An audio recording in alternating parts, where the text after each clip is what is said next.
was your weekend, buddy? It was alright. I was sick and I was doing a lot of ridiculous stuff, but whatever. Sorry about the delay, guys. Friday was not a good day at all.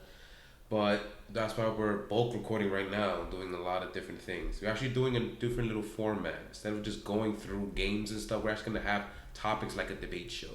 Okay. So let's see how this goes. So the first topic is actually going to be the conclusion of Antonio Brown. This won't take that long because the conclusion that he's not coming back in the NFL. I saw this coming accidentally last week. I remember we both said it. Yeah. Well, I just thought it was gonna happen like November, not the next freaking week. I'm not gonna lie to you. It just proves to me one thing, that Antonio Brown's a fucking idiot.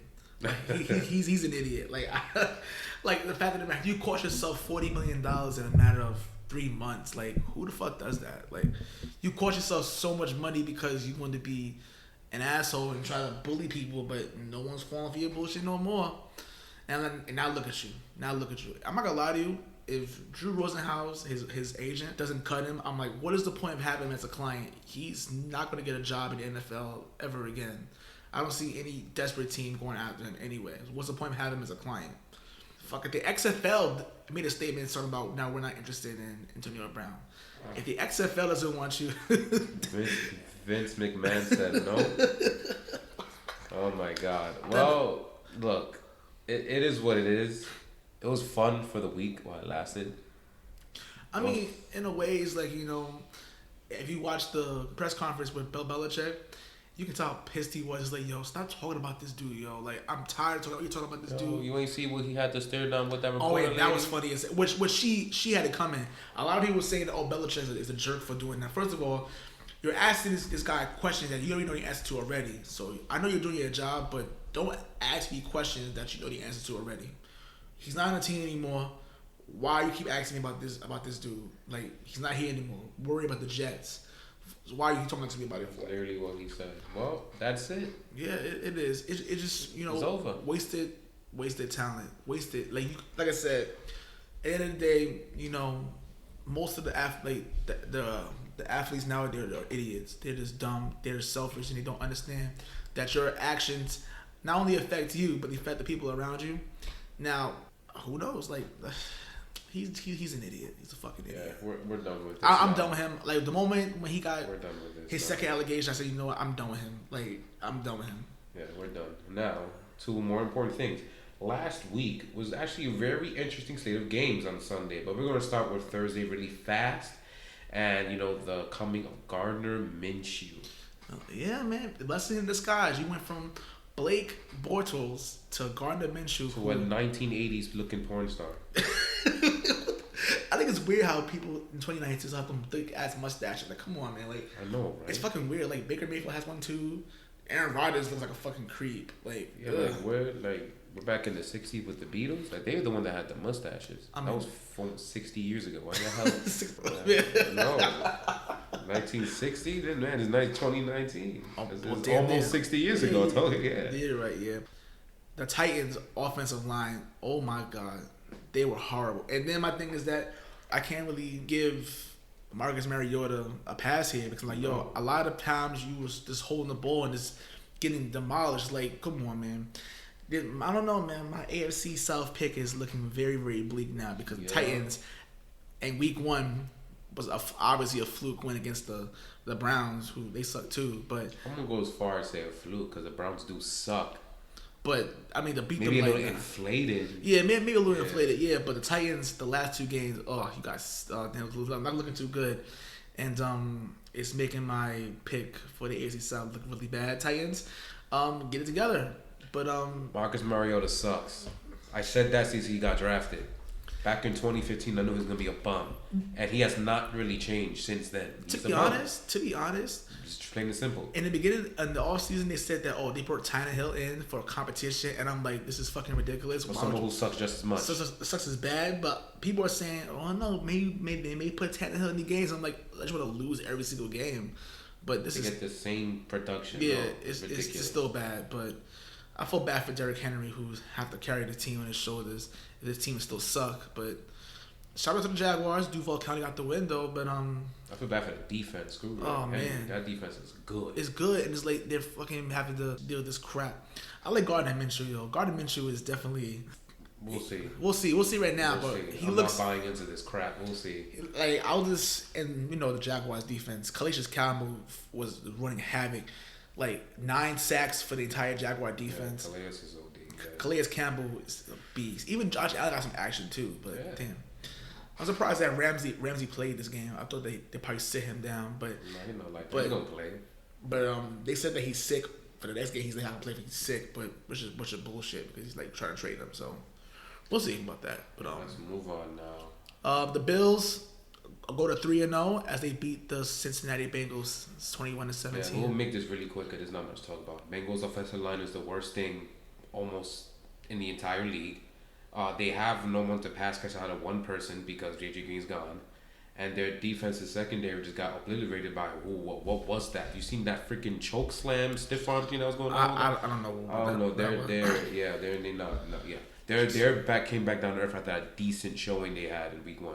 The Bills, they look okay. I don't like their passing game still, and I don't like the quarterback yet. So good luck against the Patriots. That's all I gotta say. So let's make this fast. Yeah, the defense, play pretty decent and everything. I still think the Buffalo Bills defense is, I wouldn't say legit, but they are pretty. They're pretty good. They're pretty good, and we'll see you on Sunday when we teach Josh Allen and company a lesson. And the Patriots teach them a lesson. Teach them a lesson here, man. Yeah, the Patriots teach them a lesson.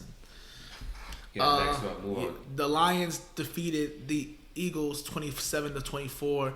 First of all, did you see that egregious face mask that almost broke this guy's neck in this game? That was pretty bad. Like that was a no call. How the hell that's a no call? I don't know. I'm surprised. Like I didn't see the NFC Championship game last year, but still, I don't know how you missed that call. But I do have one thing to say. Yes. You should go play for the Eagles and play wide receiver for them, because no one apparently can catch. No one can catch. Nelson Aguilar. Oh my God. Occasionally he make a big catch and everything, but a lot of drops. It's bad for Eagles fans when the local news is taking shots at Aguilar. I know y'all seen that on the internet of the guy who saved these kids from a fire who do a shot at Aguilar. It's fucking hilarious. You gotta check it out. Yeah, this was one of those games that the Eagles should have more wrapped up, but no one can catch. And their line sucks too. Yeah, they do, but Carson Wentz can do the best he can. But I'm not sold on Carson Wentz either. I never was sold on him anyway. I understand. I like him, but I understand. I feel you. Yeah, but it's what it is though. But the Lions still suck. This is nothing. I'm sorry. You are not convincing me that they're. I'm tired of these people saying, "Oh, the Lions." I mean, technically they are undefeated, but you have ties. I can't even call y'all got undefeated, but I guess they are because they didn't lose. But that one bothers me. But they'll get back to earth when the Chiefs kick their asses next week. So yeah, they'll get destroyed. Yeah. Next game, we're skipping that one. We're skipping. No, we'll go quick on it. Vikings and Raiders. Yeah, Raiders suck. Their defense is horrible. Dalvin Cook is looking like the real freaking deal. Who, I'm not gonna lie to you, has a good for the first quarter of the season. Looks like he's definitely an MVP candidate in the first quarter of the season. Yeah, but you can say that. Yeah, you can say that. Yeah, but the Raiders absolutely suck. You can see John Gruden's face on the sideline a lot. It's like he has no idea what he's doing. Like, yeah, you got that one win against the Broncos, who honestly look like the worst team in football at this point. But at this point, but damn, ridiculous. They're lucky Miami's around. I don't know. I think the Dolphins could probably beat them. I don't know because we'll get to that in a second though. We'll get some. I don't know about that. That offense is too egregious. What about the Vikings? Their line is better, but I can tell they still suck. Kirk Cousins had a good showing, because he played a game that was literally fixed for him to win. Yeah. It's the Raiders. But Kirk Cousins needs... Vikings ain't going to do not a dang thing until that guy goes. Yeah. It's just that simple. I mean, we have to talk about this for like a brief second. Go. The Patriots beat the Jets 30-14. You just can't help yourself. We have to, but I have to call out this guy. Steven Gostkowski, I'm sorry, bro. You got to go. You gotta go. This is absolutely ridiculous. We'll save that for another day. But we'll get. I'm saying that Patriots. Honestly, they went easy on them in this game. They went to sleep, but people starting to get hurt though, so that's a little worrisome. So like I said, next is one of the games of the week: the Ravens at Chiefs. People are trying to give credit to the Ravens. I don't know why, because at halftime they were getting completely stomped, and Lamar Jackson looked like Lamar Jackson from last year. So just because the Chiefs went to sleep for a half doesn't mean the Ravens are in their level. They're not. They're not. They're not at all. They're not.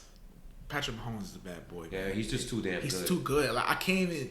And mind you, I kind of do see regression though, 'cause he's missing throws and stuff, but he's still like destroying everyone. So it doesn't really matter. It's kind of hard to fucking contain him if you're a defensive player. Like, yo, how the fuck do you guard this guy? I don't know. I don't know, but honestly speaking, like I said before, this game proved to me that the Ravens are good and all, but they can't compete with New England or Kansas City. I don't think they can compete with them.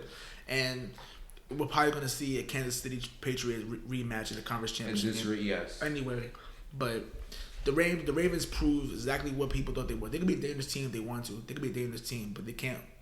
Lamar Jackson got to throw the ball, and I don't see Lamar Jackson being able to throw the ball lights out. I don't see it. He's not going to. He's not going to. It's just that simple. The Colts defeated the Falcons 27-24. My Colts. The Colts are proving that they don't need Andrew Luck to win games. Honestly speaking, this is more about the Falcons than anything. I think Dan Quinn is on the hot seat. If he was on the hot seat last year, he is now. Going back to that Super Bowl loss to the Patriots 51, the Falcons have way too much talent on their team to be this mediocre. It's really bad. We gave you a pass last year because of the injuries on defense was so bad. Now there's not much excuse you can do. You just can't get it done. Where I don't know, Dan Quinn on the hot seat. Well, Matt Ryan finally played a decently clean game. He had one pick, but he played an alright game. Colts, they have a couple injuries going on. They didn't have Darius Leonard in that game. They didn't have Jabbar Sheard, and they might lose Malik Hooker for like a month, which is pretty bad at that point. But they still won despite losing two of the three best defensive players they had. So that kudos to the Colts for that. Yeah. Jacoby Brissett is doing very well. All he's doing is what I said he should do, not mess up. Since he's not doing that, they're winning. It's still early right now, but no question. It's still early now, but he's doing what he got to do. Yeah, the Colts. Me saying the Colts finishing last is starting to look kind of bleak. I was just probably upset in the beginning of the season about what they did to Andrew Luck, but you were bugging. I think I am bugging because the Titans they look bad. That look terrible. I don't know if they're the worst in the division though, but they do. But they look bad. The Colts, my Colts. I had y'all back. I still got y'all back. I'm supposed to be 3-0. The Packers defeated probably the worst team in the league, the Broncos, 27-16. Oh my God, Joe Flacco, man. He sucks. Just put Drew Lock in the game. Like, yo, just sit him down. Put Drew Lock in the game. You might as well at this point. Because you like all rookies to play, huh? I like Drew Lock since college. So shout out to the Tigers, Missouri Tigers. But to put him in the game because Joe Flacco has proven to you, listen, he ain't got it. The Ravens said, you know what, man? Lamar Jackson is the future. We realize thank you for your Super Bowl, but it's time you get the hell out of here. Like once he paid you, it's time for you to get the hell out of here. He was done since 2014. Like after that year, yeah, that was his last best year. Was that one? After that, he should have been gone. He should have been replaced. So this was a tale of two halves for the Packers again. This is a kind of a problem they have right now. In the first half, they will obliterate you offensively. Then the second half, Aaron Rodgers just take out a hammock and just sleeps. And then they let other teams look like they're about to come back. So the Broncos suck, so they didn't take advantage. But they almost lost to Minnesota because of that. So I don't know what's going on. I don't know if it's LaFleur or whatever, but they're not very good at adjusting and, keeping their foot on the gas in the second half. The defense is fine, but they didn't have much of a problem this week because they played freaking Broncos offense. Wow, whoop-de-doo. That conservative playing style is going to come back to haunt them. Yeah, at this rate, yes. Yeah. It's going to come back to haunt them. I agree with you 100%. Especially if they make the playoffs, it's going to come back to haunt them. Yep. But, I don't know much to say about that. It's just that, they're 3-0, so... Yeah, they're doing what they got to do. They're undefeated. They're doing what they have to do. Which this is what the Packers should be every year. They expect it to be every year with Aaron Rodgers.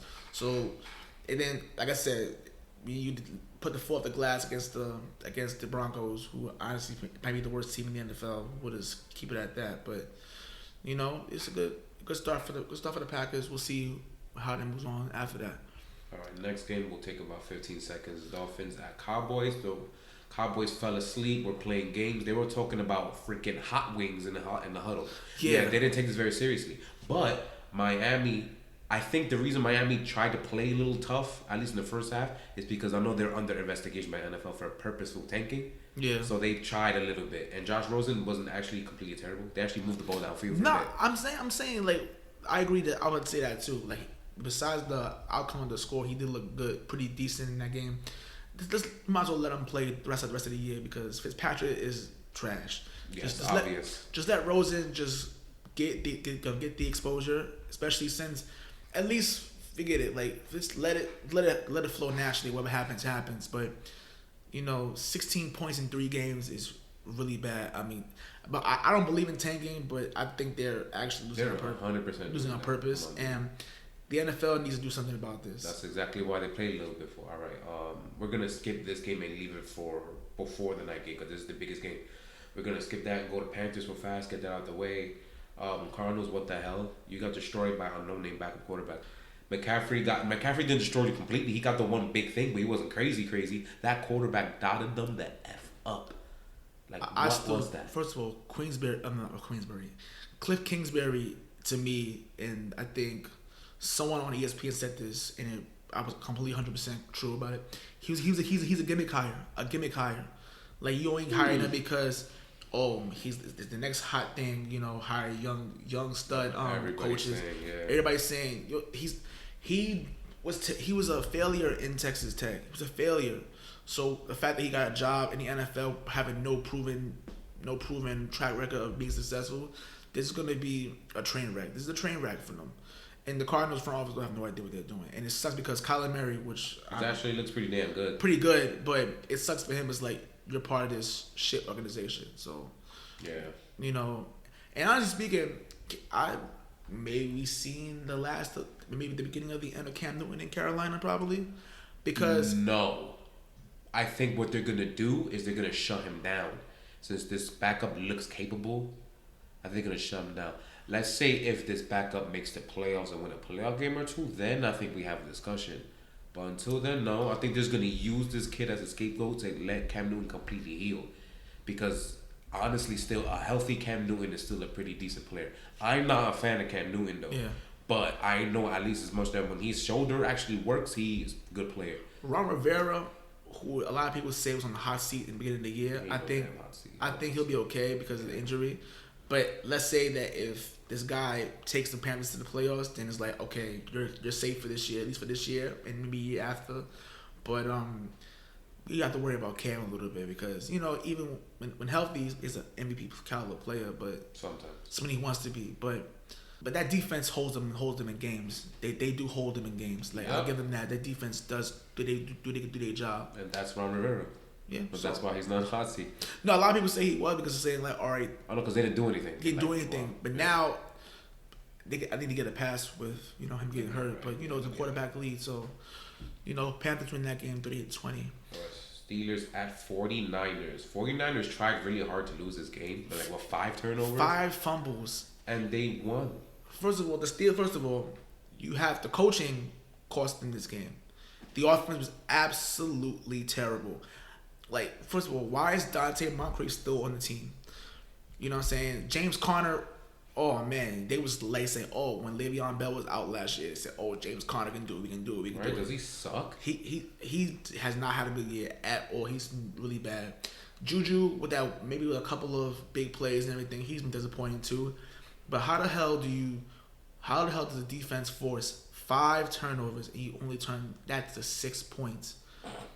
Usually, if you get 5 turnovers, you're winning the game. You win a turnover battle 5-1. Like, you should have won the game easily.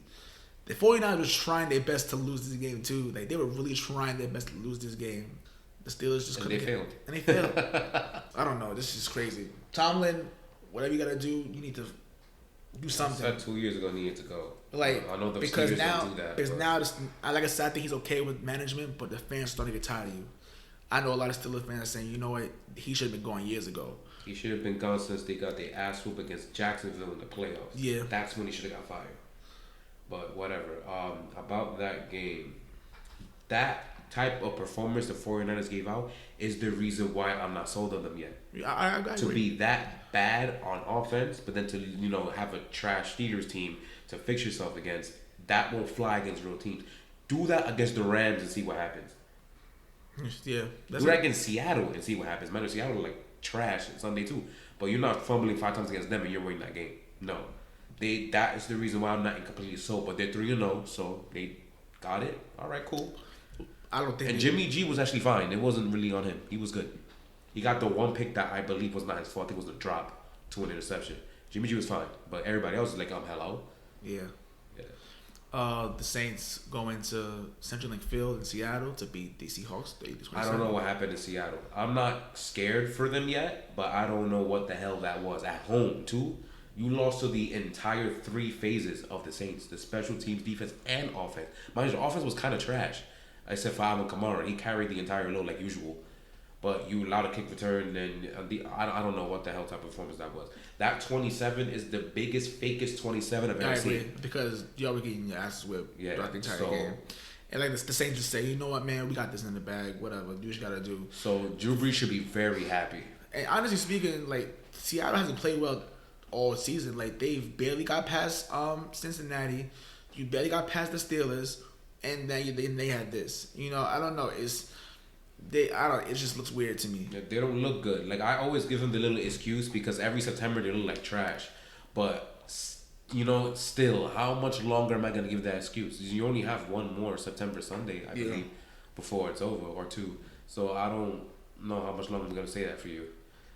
But we'll see what happens with that. I don't know much to say about that. Texans at Chargers. Chargers freaking suck. You guys suck. Like the Chargers, like. They look like themselves, man. Like, we knew, last year when they were hot, they said, they may be legitimate Super Bowl contenders. The Chargers are what we thought they were. Mm-hmm. They find ways to lose games they should win. They should have beat the Texans. They should have beat them pretty convincingly, but they didn't. Should've. But, you know, that's the Chargers for you. They'll find a way to fuck things up for you. But I will say this. I am not a Deshaun Watson fan at all. Didn't care for him all last year, the year before that, or however long he's been in this league. But I'm not gonna lie, man. He's kind of winning me over this year so far, man. I like what I see from the guy. He's still pretty good though. I'm not gonna pin myself as a fan yet, but I like what I see. They just have to fix the offensive line. Yeah, they have to save this kid's life. Yes. Yeah, but other than that, I like Watson. Yeah. Also on defense, they need to find someone that knows how to cover. They don't cover on the Texans defense. That's one of the biggest reasons why they will never be a contender. But yeah, they got to fix that. Yeah, probably. 2 giant holes. All right, now we can go back to the game of the afternoon. Yeah. The New York Giants come from behind, down 28-10 to defeat the Buccaneers 32-31. Mr. Jones had his first start at quarterback. First of all, I want to be perfectly clear. I want to apologize to Daniel Jones for my disrespectful antics in the beginning of the year when he got drafted. I'm not doing that. It's been one game. I'm gonna say that. I'm gonna say that because I was saying that one time I was at a bar and I said that I am more wasted than a Daniel Jones draft pick, and I said that was. I remember that was funny. That was very funny, but very disrespectful. Let's be honest here. Todd Bowles is the defensive coordinator for the Buccaneers, and his defense, when he was with the Jets, have found ways for them to lose games last year. This was one of them this year. Yeah, their secondary is god awful. Their front 7 tried their hardest. Like this freaking Barrett got how many sacks? Like 4? Yeah. They tried. And they pressured the kid a lot in the fourth quarter too. They actually did a decent job. But that third quarter, like meltdown, Lord have First of all, did you see the last Giants touchdown? The sea was literally parted, and Daniel Jones just ran right into the end zone. First of all, Daniel Jones scored a rushing touchdown much earlier in the game, so you think they remember that? But my thing is that you are not. You would think that they was coaching for. They was like preparing for Eli Manning. Now Eli Manning would not have ran through that part of sea to for the score because it's like so wide. Hey, yo, you could argue that, bro. Like, no, it was bad. He might have actually got that touchdown. It was bad. It's like, ooh. I mean, the Buccaneers defense leaders laid an egg in this one. Yeah, and then what makes it worse, Bruce Arians purposely took a delay of game. Dog, I was I'm like, freaking going crazy. What are you doing? And then his excuse was saying, we want him to kick a longer field goal. I'm like, so you don't trust him kicking short field goals? But obviously, because he missed it, that's a chip shot. You missed that shit. I'm like, what? He did miss 2 extra points. and they saying that he has a longer, better at longer field goals than closest or whatever. But no. I don't care. You don't make your kicker's life harder. As trash as he may be, you do not go back 5 yards and make his life harder. He was only off like a yard or two, by the way. Yeah, it was. Like, why would you do that? You had a timeout and everything. There must be something in the air in Tampa Bay because their kickers over the last 3 or 4 years suck. Oh my God! Roberto Aguayo, he was god awful, and they picked him in the second round that draft. Because he's supposed to be argued the best kicker in college football history or whatever. He was god awful. He was one of the worst kickers I've ever seen. Nick Folk missed 5 kicks against New England in 2017. Thank you, because we should have lost that game too. Oh, yeah. But and then this guy, I'm like, yo, it's something in the air in Tampa Bay. Like it's like bad kickers must go there. Like it's bad. I don't know what's going on. But remember, the Giants have lost many games over the years to field goals, like long field goals, like the Jake Elliott field goal last year. I don't know how you made that shit anyway. He should have lost this one. Yeah, but the football guys said no. The Giants gonna win this game because basically why not? But Jameis played a great game outside of one stupid ass throw. Mike Evans finally had a freaking showing. I don't know where he was all season. He finally showed up. He killed. Like, he really, really was busting it. First of all, that Giants secondary is still bad. Yeah, it's still bad. But if you notice that they the defense played well in the second half, like, I don't know. I think the spark of having Daniel Jones on the offense, like, I really think that they correlate each other. Like I said, if the offense is, doing what they can, all right, cool. We need to play for the quarterback too. So let's do our job. You just do yours. You understand what I'm saying? But the Giants needed this win though, just because they could stay par with the other teams in the NFC East. I guess, but they still suck and won't do anything. But Saquon got hurt too, which is pretty bad. Yeah, he almost broke. He got high ankle sprain. Thankfully for him, with a boot like that, I thought he completely broke his stuff, but I guess not. But yeah, great win for the Giants. Buccaneers. Like, what the hell was that? Like, that was terrible. Yeah, it was a Buccaneers loss. Sunday Night Football. It was the Rams going up against the Cleveland Browns.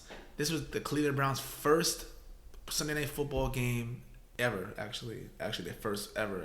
If I'm not mistaken.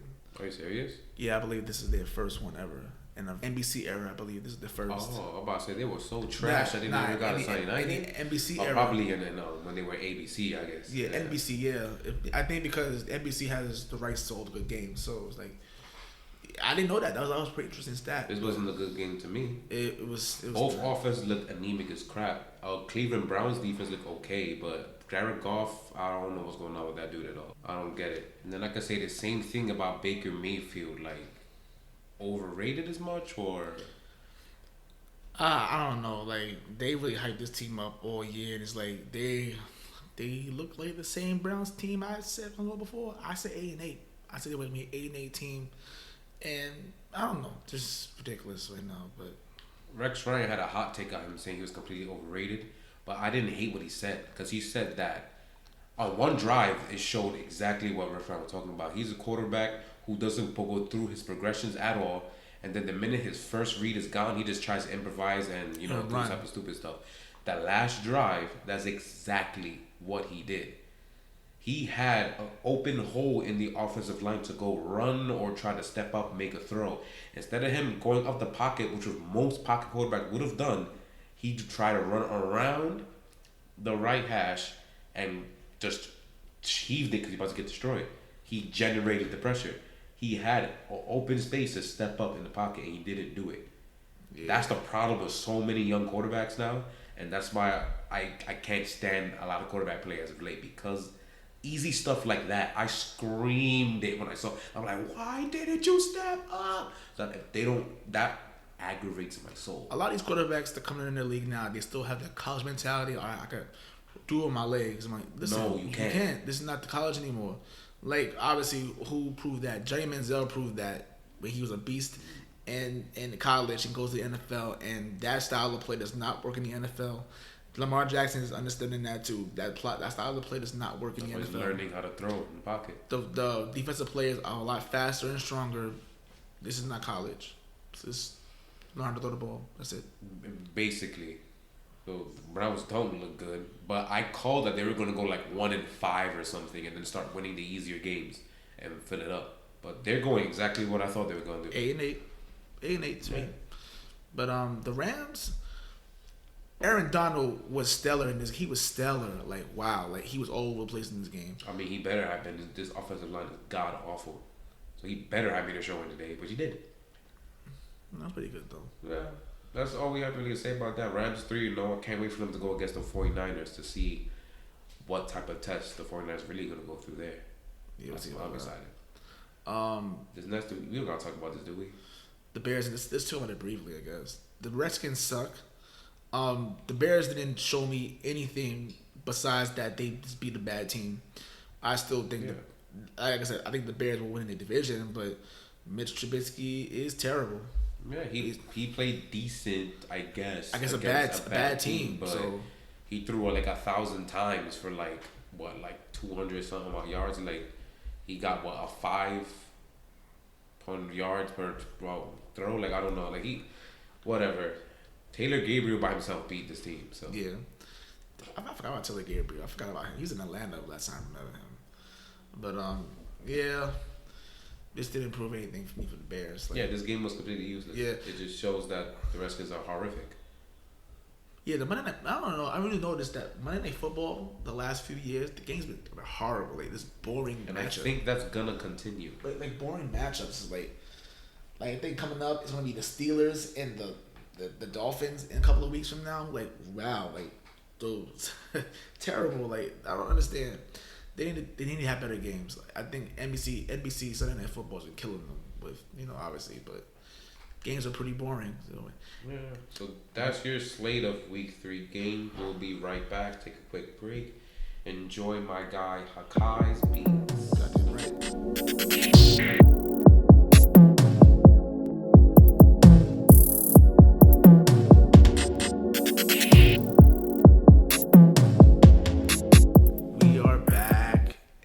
Ever. Okay.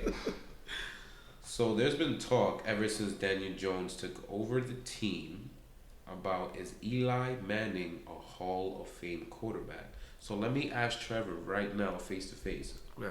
What makes a Hall of Fame quarterback?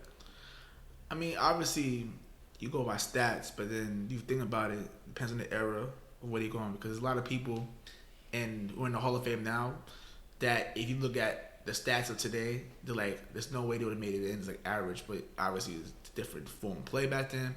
Obviously, the impact on the team. I mean, me personally, the impact they have on the team, the quality of wins, like for quarterbacks, how many game-winning comebacks you come back from. Like just the impact of how you impact your team in games. Like, for instance, that's just my opinion. I think it depends on the position too. Just quarterback. A quarterback, yeah, basically comebacks. Obviously limiting turnovers. I mean, turnovers is obviously a thing. It's gonna happen regardless. This mostly impact basically. For me, it's statistics, wins, accolades, and impact. Okay. Hit all 4 of those targets. So we're going to go through Eli Manning's career right now, and we're going to go through all 4 of those things. That's basically what you said, just a little more specific. Yeah. And see if he's a Hall of Fame quarterback. So we'll go by stats first. He has the yards. Yeah. He's the Giants' all-time leading passer. He leads touchdown passes, quarterback rating that's a stat. Well, I mean, and to be that guy, who was his competition? True. That's why I don't really care about all that Giant stuff. I'm going about through everybody else. Yes, I think 56,000. That's what he has, right? I think so. It's still pretty good. That's definitely. I think pretty sure it's top 5. I'm top 5, top 10. Yeah. His touchdown to interception ratio though is really a lot of interceptions. He has 241 career interceptions, I believe, within like 300 and some touchdowns. Like, it's tough because it's like a lot of games. I mean, he has like all the comeback wins and everything. He's one of the back in the times, like, comeback victories. I think he had the most at one point in time. But to be honest with you, if you're gonna ask me, Eli Manning's a Hall of Famer, I would say yes, only because of the 2 Super Bowl rings. That's what a lot of people are saying, which kind of irks me a little bit. But because first of all, in his first one, he didn't do anything. I mean, I get it, but he got carried, so I don't want to hear that. The second one, yes, he did that. I still to this day believe that the Giants beat the Patriots in 46. I said they got their asses whipped. The Patriots got their asses whipped in that game, and they deserve to lose. 42, I don't care what nobody says. Super Bowl 42 was the luckiest I've ever seen, and I will keep on saying that until the day I die. But the day I die. Like the fact that you say, "Oh, Eli Manning is a first ballot Hall of Famer," absolutely not. Hell no. Now, if you would have told me he's a Hall of Famer, but by stats alone, and then his comeback wins and his accolades in the Super Bowl by beating the Patriots twice, yeah, he's a Hall of Famer. But first ballot, hell no, absolutely not. Besides those 2 Super Bowl runs, he's been one and done in the playoffs. He's 8-4 in the playoffs. Most of those on the road. I mean, I granted he did go on the road and beat teams on the road. I'll give him that. But to be honest, first ballot, no. First ballot, absolutely not. So he got some stats, right? He does have a 60% completion, which is disgusting. He has 56,000 yards, which is good. He has 362 touchdowns out of 241 interceptions. That I don't really appreciate. And his yards per attempt is 7. And his passer rating, I hate passer rating, but I'm going to say it anyways for other people, is 84. So his stats are good, not like they're average. The other guys. You know what I'm saying? They're average. Now, his wins, he is dead 500 in win percentage, which is horrific. Horrific. At least to me, very bad. He says playoff things, he's at 8-4. Yeah, 8-4 in the playoffs, but those came from 2 runs. Yeah, 2 Super Bowl runs. That's it. So how successful is he really? So that's a big X in the wins right there. There's a check in the stats. I get what you're saying. I get what you're saying. Impact. Well, those Super Bowl wins, he was part of that. He has a place in history. No one will ever forget those 2, both of them, not even just the first one, both Super Bowls. They won't forget. And he is the best Giants quarterback in history by far. So I guess impact, you probably give that a check. Yeah. Now, accolades, he has none. So he has like 3 or 4 Pro Bowls. I'm looking in a minute. Like 4, I think it's 4 Pro Bowls. He was never considered the best quarterback in his era. And I mean, when you play with your brother and Tom Brady and Drew Brees, it's impossible. But if you think about it, his whole career from 2004 to, even though Chris not over technically, but it's 15 years. Have you ever considered Eli Manning to be a top 5 in his position more than, I will say, once? More than once? No. So that's next in accolades. So he got 2 out of 4, which is no.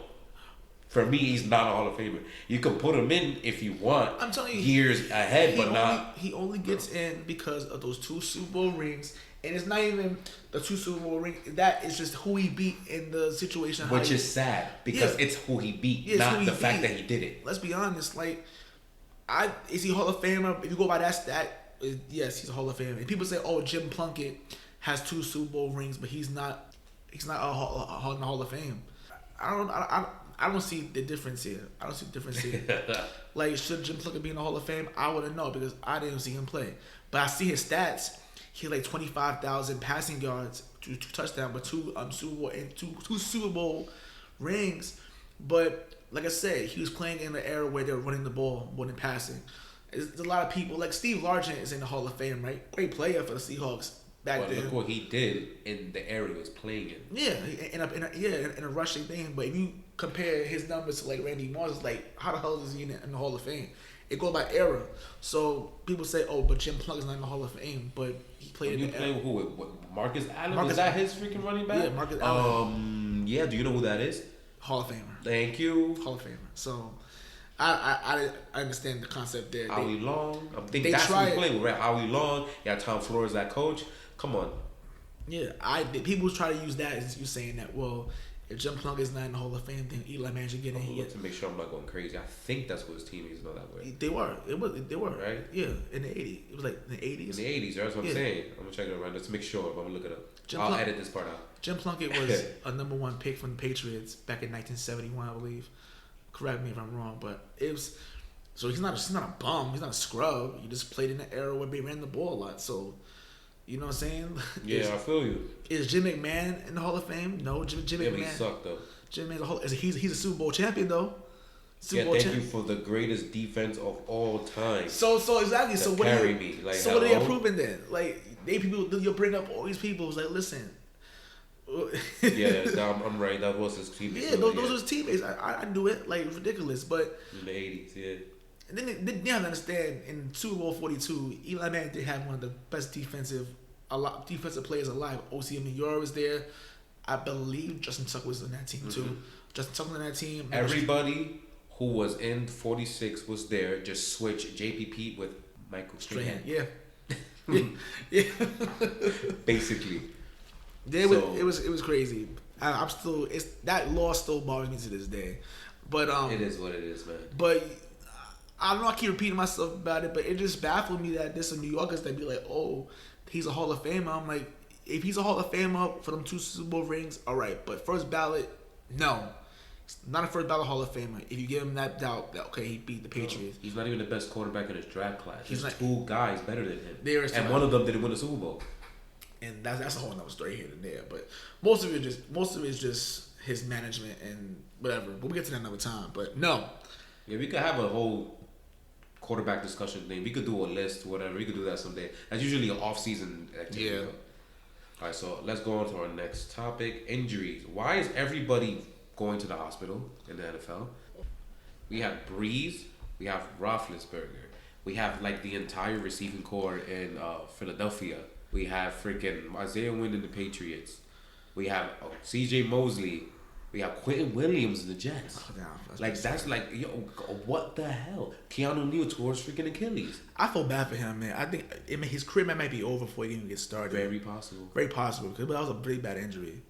Some people don't count. So many players, dude. Like, what is going on in the NFL? See, old school coaches are going to go crazy because of preseason. I don't hate it, but I understand both sides because you don't want to play useless games, but at the end of the day, you're still warming up your body to take the impact. Yeah. You know what I'm saying? And you see it this year, so many stars, which is not good for the league, are ending up in the hospital, missing significant time. Oh, Saquon Barkley. Yeah. They're like, I want. If you notice over the years, like especially when the stars of teams get hurt, like for instance, with Tom Brady towards ACL, they was like, all right, y'all guys hitting with the helmet. The helmets are crazy. It's gonna be ridiculous. Like, nah, we gotta stop this. You gotta end up changing the rules about hitting the QB. Not a lot of you, like I said, Tom Brady getting hurt did make the NFL softer because they trying to say we can't let our QBs get hurt. It's the final straw because it happened to Carson Palmer a few years before that. Yeah. So it wasn't just Tom Brady for the haters out there. Yeah. So we're gonna probably see another rule change, but I don't think no matter how much you change the rule, you just can't change the fact that injuries happen. They happen, and there's no avoiding it. It's gonna happen. Only thing you can do is just try to be careful as much as possible. Honestly speaking, other than that, I'm not too sure. Yeah, it just alarmed me because I don't remember this happening. To this degree, I don't remember it happening.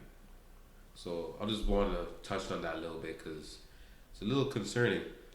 A lot of people saying that they should have just lowered the preseason, lower it. Are you sure about that? I don't think it's gonna make a difference. It's not gonna make. I don't think it's gonna make much of a difference. Like I said, people gonna get injured regardless, whether it's the preseason. The Rams did not play their starters at all in all 4 preseason games. They're one of the more healthier teams. And they're one of the more healthier teams. But like I said, injuries come with the game. It can happen to anybody. So, like a few years ago when Julian Edelman was playing a pointless preseason game and got hurt and out for the whole year playing a preseason game, like all depends on just limiting people's time. But then again, it's like you have players that are literally the workhorses of teams. So it's like you have to overwork them because they're that. Like for instance, Saquon Barkley, for example, right? Before Eli Manning got benched, he was literally the offense, and they're getting hurt eventually because we're overworked. Le'Veon Bell, another prime example. He's the offense. Everybody else in his team suck because they're injury and because they suck. He's literally working his ass off trying to at least. And heaven forbid, hopefully nothing happens to him too. I wouldn't be surprised if he gets hurt either because of the overworking of his workload in the game. Some players could take it, some can't. Like Zeke. I mean Zeke is much younger though. But still, to be taking 300 plus carries a year, that's still ridiculous. I don't care if you're 15 or 55. That's still a lot of hits you taking, man. I mean, some players can take, some don't. You can't pinpoint what the problem is. I just wanted to put this out there to see if any theories, you know what I'm saying, stuff like that. I mean, they made the new helmets made people the new helmets because it was safer and everything like that. But like I said, no matter how much technology increases and how much better equipment you put on to make the game safer, accidents, injuries gonna happen no matter what. And you just have to prepare. And then partially maybe have like maybe you could argue the conditioning isn't as strong as it used to be. Like people aren't conditioned well enough. But then you could argue that too. But you know, it's gonna happen regardless. Another theory is that they don't tackle in practice at all, right? True. That's another thing. I know Belichick was furious when they first put that rule up. So that could be another theory. Again, warming your body up. Yeah, true. Because like especially in games, like people get hurt. Like, okay, I wasn't expecting it. At least you can prepare your body for it. But is no matter what you do, it's gonna be the same thing. Like you can't avoid it. It's gonna be there, no question. Whether you can lower the chances or not is another subject. That's true. What this is about, I'm not sure. Huh. So we're gonna have a topic that's not about football for once. Okay. I was just seeing pictures out there in the NBA world about the top 3 players of this decade. Mind you, the decade's not over. We still got 1 more year in the decade. But since everybody's doing it, because 2020 is around the corner, I guess, whatever. So the top 3 players they have put in this decade, which is, to me, completely unarguable, is LeBron James, Steph Curry, and Kevin Durant. That's 100% perfect to me. The people are trying to discredit Steph Curry for some odd reason. How? I don't understand it, but people have a problem with that. I'm like, wait. What happened to this half of the decade? Did you not see what happened in 2015 to now? Who was the one destroying almost the entire league?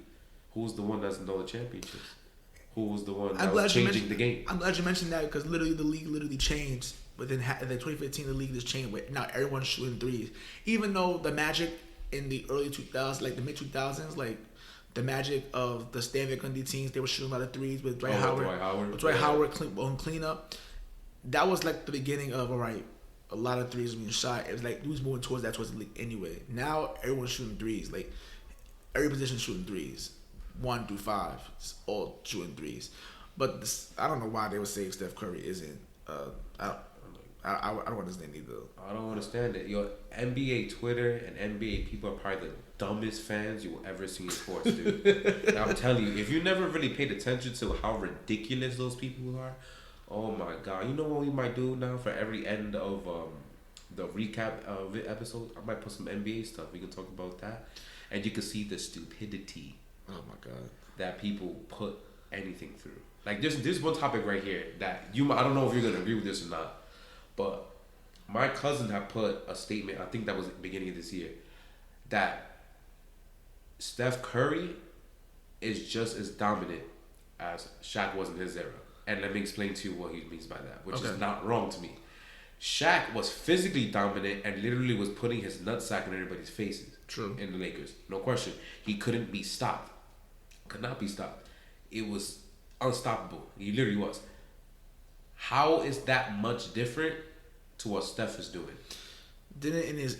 Steph Curry's the only unanimous MVP ever, and even though Shaq would have been the unanimous MVP, I think he was supposed to be, but that one writer said, "Nah, you good." Same thing with LeBron in 2012. They gave the one to Melo. Yeah, I don't understand. I don't understand. LeBron should have been another MVP too. Yeah, but Steph Curry shot in that season 423 threes, which shattered the record from Ray Allen he did many years ago, like 200 something. He shattered his own record. He already beat Ray Allen. Oh yeah, he shattered his own record too. Like, you know how hard it is to do. He already beat Ray Allen's record before, like 2 or 3 years before that. He shattered his own record and almost doubled the damn thing. Yeah, he's dominant. He can't really be stopped. The fact that he can shoot from anywhere, he's unguardable from all areas of the court. Like literally a half court shot, you gotta guard him because he'll make that shit with ease. Like it's ridiculous. How many half court shot he makes, just like not even just No pressure whatsoever. All right, cool, man. Throw it. So, he just shoot it. Not even he even needs to shoot it. Like shoot it in half court. From the logo, he'll literally shoot. Like he'll set it, stop, and shoot. Most people can just heave it. Like he just shooting it. Like all right, cool, I got this. Yeah, like that's why people were trying to tell he's not a dominant shot. No, we're not trying to. You're confusing physical dominance with actual court dominance. No one can really stop him. It's kind of hard. Would you leave Steph Curry wide open on the 3-point line? No. You would not leave him. That if you probably double team him before you leave him open. You would double team before he crosses half court. But then again, he does have Klay Thompson on his team, who just as deadly as a shooter. Yes, he is. But you would never leave Steph Curry wide open because you know he leaves wide open. That's guaranteed 3 points. It's just, and I don't understand why people say that he's not a dominant player. Yeah, he's been getting hate ever since that year they lost to LeBron. Like it's ridiculous. I just want to introduce this because every show we're pretty much going to be going through a little bit of NBA talk here and there. It's only a month away. Yeah, so we're starting to sprinkle it in. About 2 weeks, I'd say, or 3. We're going to have predictions. We're going to have our standings, finals and all that. What we should have done for NFL, but we were too slow. We'll do that for NBA. Another thing that bothers me too is that I think when KD was like, oh, KD's going to be the best player in the league, I still think LeBron is the best player in the league. Still, even to this point in time, he's still the best player in the league. Yeah, that's not arguable to me. It's like people will be like, "Oh, KD's surpassed him already." I'm like, I don't know about all that. He had the best teammates literally anyone can ask for the last few years. I mean, LeBron did change the league how the way it's constructed now, as far as like more freedom for the players, which is good, which is great. So I think it's great. It's great, but we'll get to that another time because they're trying to put a stop to that too. But we'll see about when the league comes on. We'll just talk about that a little bit more. But yeah, I agree with that list 100%. Those top 3 players. Yeah, those are the top 3. I don't see how that's arguable at all. But with that, that's all you got for today. You got anything to talk about for 32, or you want to wait for the last episode? We'll wait for the last episode. All right, cool. So that's all we got for today. So, again, sorry for last week not uploading anything. Kind of pissed me off. That's another story for another day. Please follow us on Twitter. Subscribe to us on YouTube. We have podcasts going on both Spotify and iTunes as well. Correct. Please leave ratings, comment, like, dislike, whatever you got to do to express yourself. Please express yourself because that's what we want. We want feedback. We want interaction. We want everything. All right, guys? Yes. We love ya, and we'll see you around. See you.